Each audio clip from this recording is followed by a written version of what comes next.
case and throw in chowder salmon.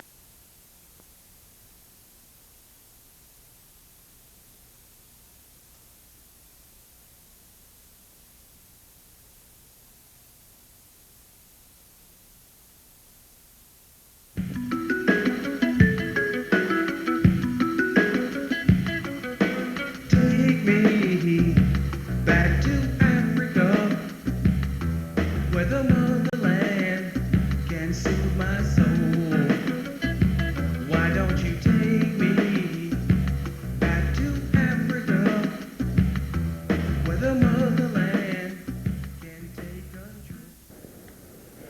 You are looking at some of the last remains of the Stonehenge monument of Nabta, which was abandoned around 5000 BC when the lake around it dried up. The people who built that monument migrated into the Nile Valley and are said to be the founders of the first dynasty of Egypt. They brought with them the trappings of their culture and their civilization, which was based around a cattle cult, including goddess Hathor. This statue stands in the Luxor Museum in Egypt. This gold-covered cow's head is also a symbol of Hathor, who was the goddess of love and music. You are now looking at the northern funerary pyramids of the ancient kingdom of Kush in Merroway, and this is a view of the pyramid of Queen Ashefekato. Her pyramid was plundered by Giuseppe Ferlini in 1829, and gold jewelry such as that one was taken from there. These monuments are found in the Sudan and are temples of ancient Merroway. The lion god of war, Appomattox, is represented here. This is a wall of the temple of Queen Ashefekato, which now stands in the British Museum. It was dismantled by fortune hunter Giuseppe Ferlini when he plundered it for its gold, jewelry, and treasures. If you look closely, you can see representations of the royal family, the queen, the king, represented as a sphinx, the royal court, the soldiers, and others. This is a fresco of Pharaoh Thutmose III of the 18th dynasty, who colonized ancient Nubia. And this is a fresco from Bethel Wadi, showing Ramses II receiving his taxes and tribute from the ancient Nubians. A look at the soldiers of Queen Candace of Merroway. This ancient black granite stela depicts a treaty that was signed by Candace Ammonaris and Caesar Augustus in 23 BC. This is a statue of the famous Pharaoh Taharqua, which stands in the British Museum today, of the 25th dynasty around 700 BC. And this is part of the Nubian exhibit in the British Museum. Canoe, the potter, molding people from clay. And these golden flies were symbols of valor given to Nubian and Egyptian soldiers, indicating their tenacity. These throwing sticks, strangely reminiscent of boomerangs, were used thousands of years ago.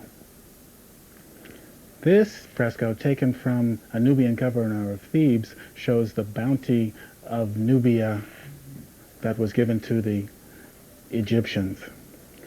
Prince Hennefer of Miam bowing before King Tutankhamun. And this fresco shows Prince Arkenahera smiting his enemies in the 1st century AD. The gold of Nubia produced exquisite jewelry, and this is Bishop Marianus from 1000 AD of the Christian era of Balana. We are now flying over modern-day Nubia on our way to visit the ancient temple of Abu Simbel, built by Ramses II in the 19th dynasty. Next to Ramses's temple was an exquisite temple built for his paramount queen Nefertari, a Nubian princess. When the High Aswan Dam was built between 1960 and 1970, both of these temples were carved in their entirety and moved 250 feet up to save them from the flooding waters. Domes had to be built to house the interiors of the temple, which are exquisitely dressed on the inside, showing the philosophies, religions, and deities of the ancient Egyptians. Ramses escorting his queen on either side for protection. And here I am, attempting to interpret some of the hieroglyphics which named Ramses's sons and daughters who were seated around his feet, along with many of his paramount wives. And here's a look at the Holy of Holies, at the interior of the temple where Ramses had himself seated with the gods. Inside the temple are enormous frescoes showing Ramses in victorious battle over the Hittites around 1200 BC. History actually records that this battle was a draw, but in Ramses's depiction, the Hittites are begging him for mercy as he storms their cities in Palestine. And in the upper register, we have Ramses paying homage to the gods Thoth, Sekhmet, and Ammon-Ra. And here are some of the ancient enormous columns of Ramses which helped to hold up the temple. A cleaned up fresco of Nefertari inside of her temple. Ammon-Ra, one of the paramount gods of Egypt. And here is the Holy of Holies, showing Ramses seated with Ammon-Ra, Harakti, and the other gods. Ammon-Ra receiving tribute from Ramses II. And inside of the library in the Temple of Abu Simbel, it is said that one would never forget anything one read there. Queen Nefertari inside of her temple. One can see that it has been greatly refurbished, scraping off the detritus of the millenniums. Ammon-Ra escorting the royal couple. The goddess Ma'at with the feather of truth in her hair. And this is a look at Lake Nasser, also called the Nubian Sea. And we're looking south into the Sudan, into ancient Merroway at sunset. This enormous statue of Pharaoh Thutmose III stands in the British Museum, and this is a black granite statue of Senwosre I of the 12th dynasty. This is also a statue of Senwosre I from Luxor, and this is a statue of Senwosre III, also of the 12th dynasty, who also colonized Nubia during their era. And this is a statue of Pharaoh Amenophis III of the 18th dynasty. Another statue of Pharaoh Amenophis III, which stands in the British Museum. And here, carved in the black granite of Nubia, is an exquisite statue of a scribe kneeling with the goddess Hathor. And this magnificent golden sarcophagus was prepared for a famous singer of the 18th dynasty in Luxor, Thebes, Waset, who died around 3,400 years ago. Pharaoh Taharqua, being protected by Ammon-Ra.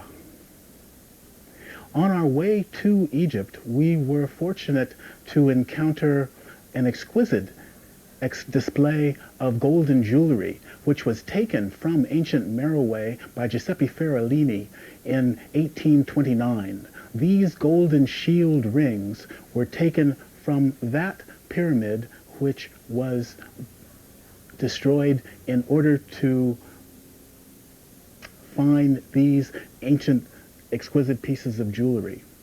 The jewelry itself depicts the philosophy, the religion, and the workmanship of the ancient people of Merroway and Kush. It is interesting to see that cowrie shells are represented in many of the jewels, but here they are done in solid gold.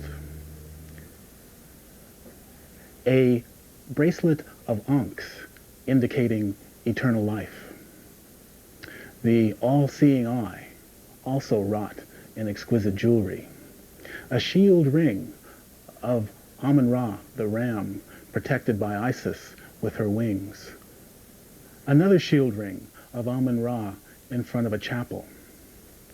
Ammon-Ra once again exquisitely wrought with cowrie shells for a trim. The goddess Mut, who was the wife of Ammon-Ra, is displayed on that bracelet as well as this ring, wearing the crown. Goddess Mut again shown in this exquisite heavy bracelet. The cobras of the Nile protecting the royalty. The extent of the golden jewelry which was found in Queen Ashefekato's pyramid was very exquisite. This map shows the destroyed cities of ancient Nubia. These seal rings also show the philosophy of ancient Merroway, the king and queen with the prince. The king sitting on the throne, administering the state. A lion-headed bumblebee, the vulture conquering enemies. The king as a lion, queen nursing the prince. Double-headed Mendelus with wings. The extent of the gold taken from Nubia will never be completely known, but looking at these royal golden seals, one begins to get an idea why Nubia was called the land of gold, and it was plundered for thousands of years. We are now on Lake Nasser, the Nubian Sea, taking a look at modern-day Nubia, the way it looks today. The ancient cities of Nubia are underwater, but we can see some of the remnants here as we begin to approach Kir Ibrim. Originally, Kir Ibrim was called the ancient Nubian city of Primus. This ancient fortress was the stronghold of the Kingdom of Kush, and after that, the Romans fought battles here with Queen Candace Ammonaris. A treaty was made at this place around 23 BC, the granite stela of which stands in the British Museum we have shown you already. It is strikingly stark, the landscape. However, it still holds human habitation, but it is quite astounding that very little greenery exists in this place today, even though we are here surrounded by all this water. Presently, we are coming up to the ancient temples of Dhaka and the ancient temple of Amada. These temples date back over 4,000 years and were originally created in the Old Kingdom and then refurbished centuries later in the New Kingdom. This map shows the ancient locations of the ancient Nubian cities and temples. The white dots show the ancient locations of the temples, and the red dots show where the temples were moved to protect them from the inundations of the waters. However, one can see that much of Nubia, the habitable part of Nubia, is underwater, for along the Nile was basically the only place where masses of habitation was permissible. These Nubian brothers are greeting us and helping us descend from the boat. The ancient temple of Amada was refurbished by Ramses II in the 19th dynasty and was built upon the ruins of an older temple which had survived from the Old Kingdom. But all of these temples were built in Nubian cities and were built to show Egyptian propaganda. The amazing thing is that in the interior of the temples, the original paint still exists, showing that the Egyptians themselves, of course, were African people, and that the philosophies and religions along the Nile existed for thousands of miles in a continuous chain. Here we have the Ankh of life being given to the pharaoh by Ammon-Ra. Ammon-Ra in black, Ammon-Min, god of fertility, flanked by Hathor. The tree of life, Ptah and his wife Sekhmet, goddess of war. The pharaoh being given the key of life by the god. And here we are leaving the Temple of Amada, which we toured in more detail in the second installment of our Temples of Nubia series. We are now looking at the Temple of Dhaka. The Temple of Dhaka was rebuilt by Thutmose III in the 18th dynasty, whereas the Temple of Amada was refurbished by Ramses II of the 19th dynasty. Our guide was telling us that the workmanship in the 18th dynasty was far superior to that of the 19th dynasty. And here we have the pharaoh being blessed and baptized by the sacred waters, which, if you look carefully, are ankhs. The workmanship is indeed exquisite. This conical hill looks suspiciously regular to be a natural formation. Is it an ancient pyramid? The vultures are flying by this reconstructed tomb of an ancient Egyptian viceroy of Nubia. And here is his family mourning his passage. Across the water on this hill, we see the Temple of Tope, built by the king Archemene of Kush in the 3rd century BC. It used to stand in the ancient city of Aniba. Now we are in the Temple of Maharaja. Maharaja was actually built during the Roman era, but it was never finished and dressed with reliefs as are the other temples that we have seen. It was built in the 1st century AD. These tombs were about to be constructed to display Nubian relics, but the government decided to house those relics in the new Nubian Museum being built in Aswan. Now we are taking an up-close look at the Temple of Tope, god of wisdom, built by King Archemene. This temple was built in the 3rd century BC and later refurbished by Pharaoh Ptolemy V 2 centuries later. Inside the temple, we can see that it adopts the conventions of the usual Egyptian temple, with the solar disk and the cobras.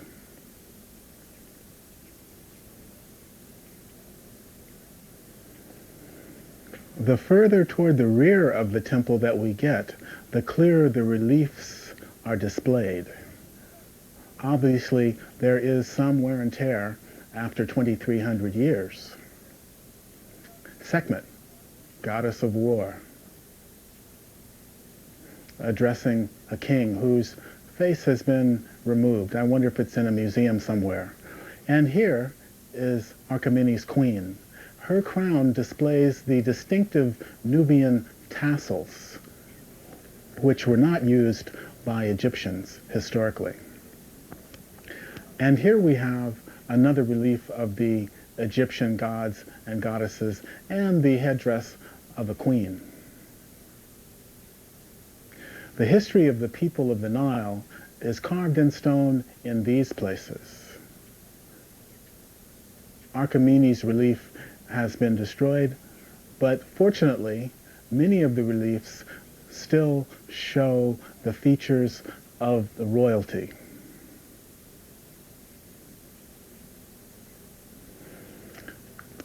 And here is a relief of King Archemene himself, showing his distinctive Nubian features.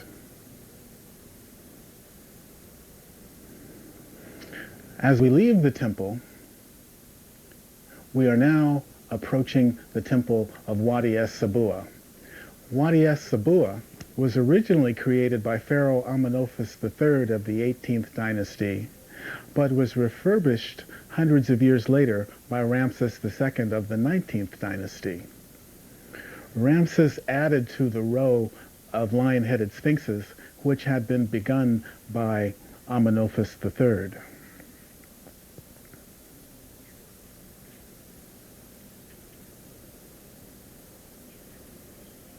Ramses II.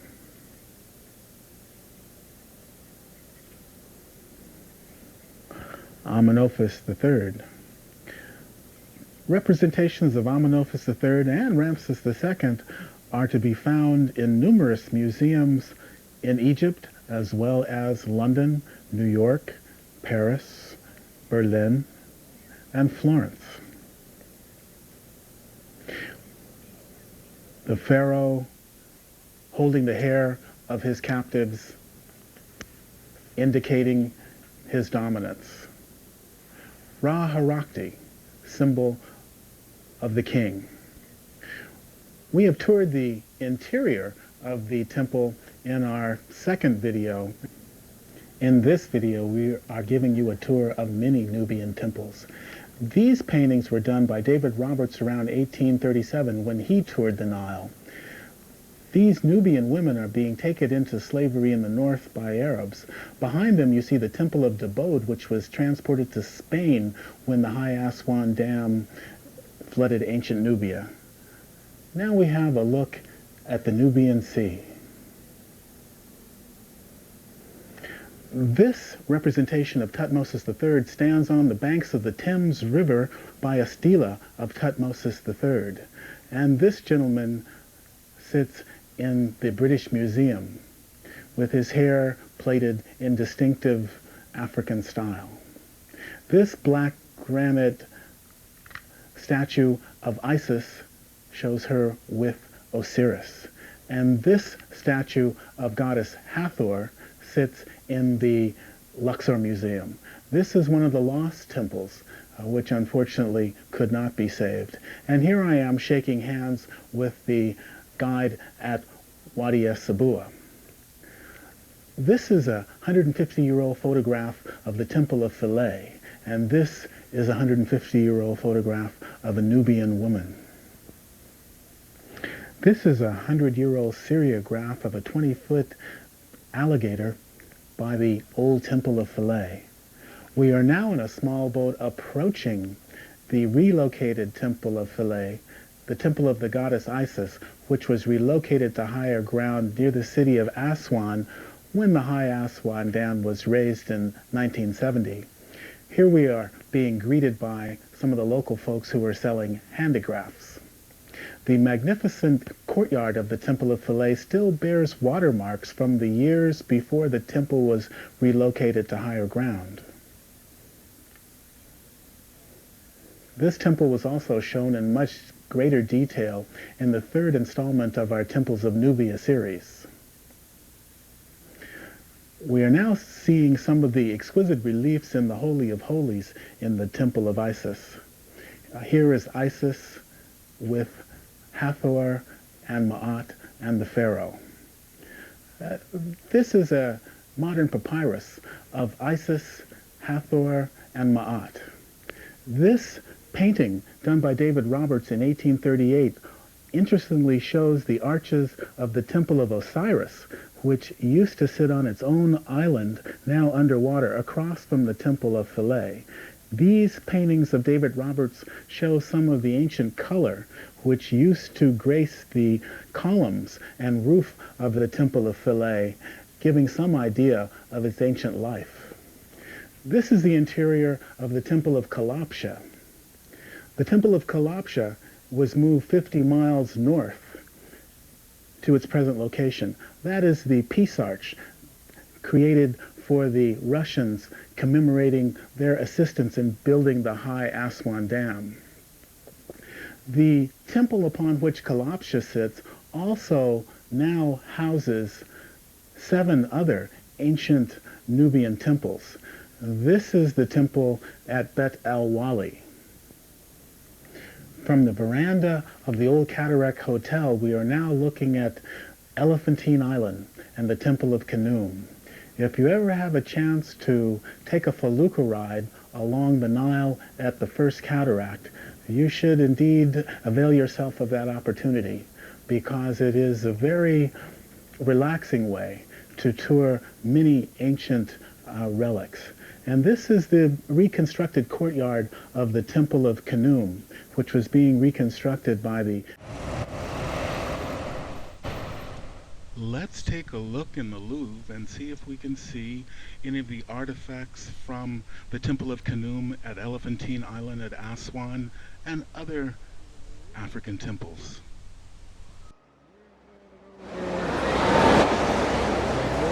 This is a statue of Amenemhet II.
That's where the gold.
This wall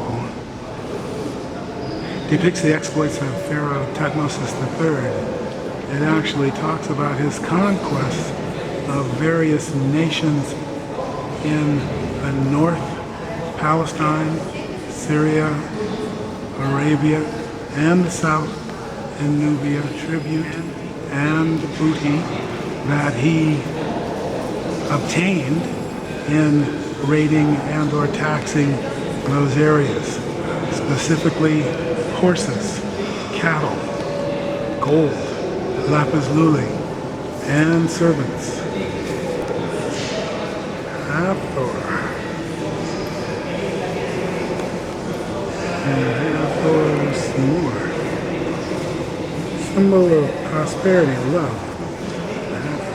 This fresco stone carving was taken from Elephantine Island and depicts Hatshepsut and Thutmosis III of the 18th dynasty.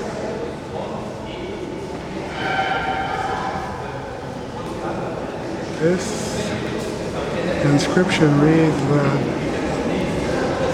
Hatshepsut and or the 18th dynasty was ruled for a million years. Statue of Ammon-Ra, built in the days of Tutankhamun, 18th dynasty, 1340 BC.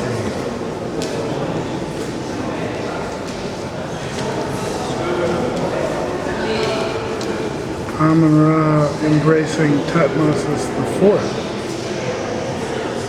1401 through 1390 BC, taken from the Grand Temple of Ammon-Ra in Luxor. Part of a stone wall attributed to Pharaoh Taharqua, 29th dynasty, 64 BC. Stela, showing Ammon men, represents offerings at William Fort in Nubia. During the reign of Ramses, was taken from Elephantine Island and shows tribute given to Tutmosis III from his Nubian territory. These temple blocks were taken from the old and now desolate temple at Elephantine Island, representing the conquest of Hatshepsut and Tutmosis III.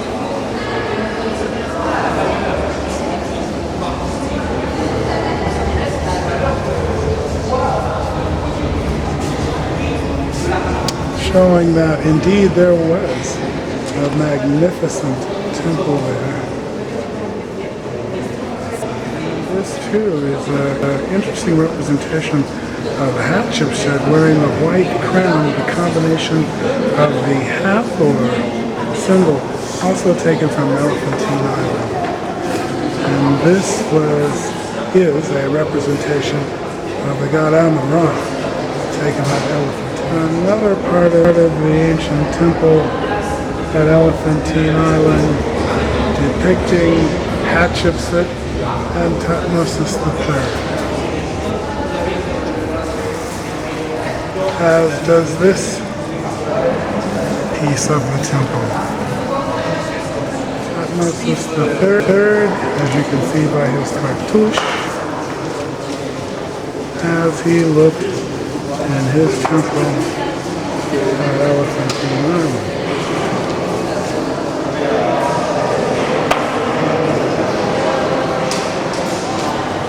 And this also is Tutmosis III from Elephantine Island.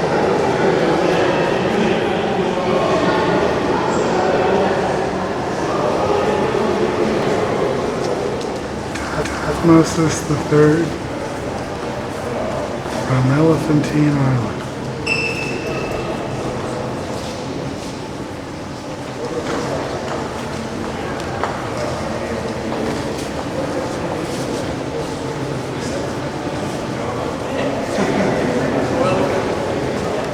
Osiris, Isis, and Horus.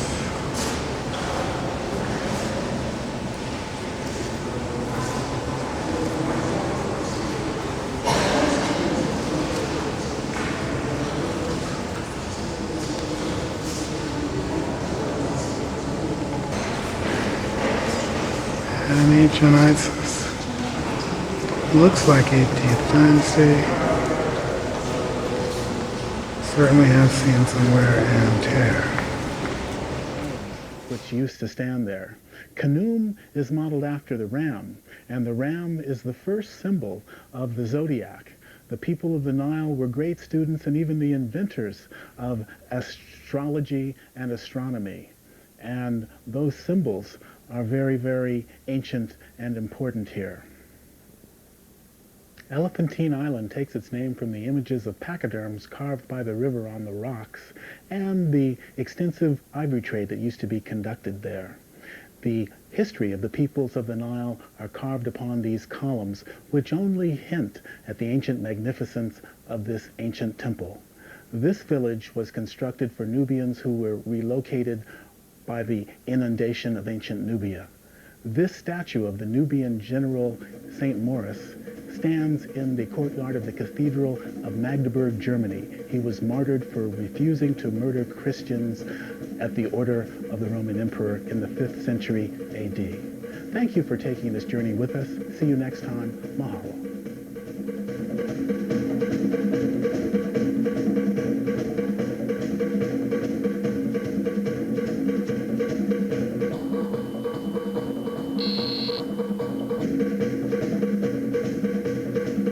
Aloha! This special events program is brought to you by the Law Office of Attorney Daphne Barbie and the Office of Attorney Andre Wooten. We hope you enjoy it. Mahalo.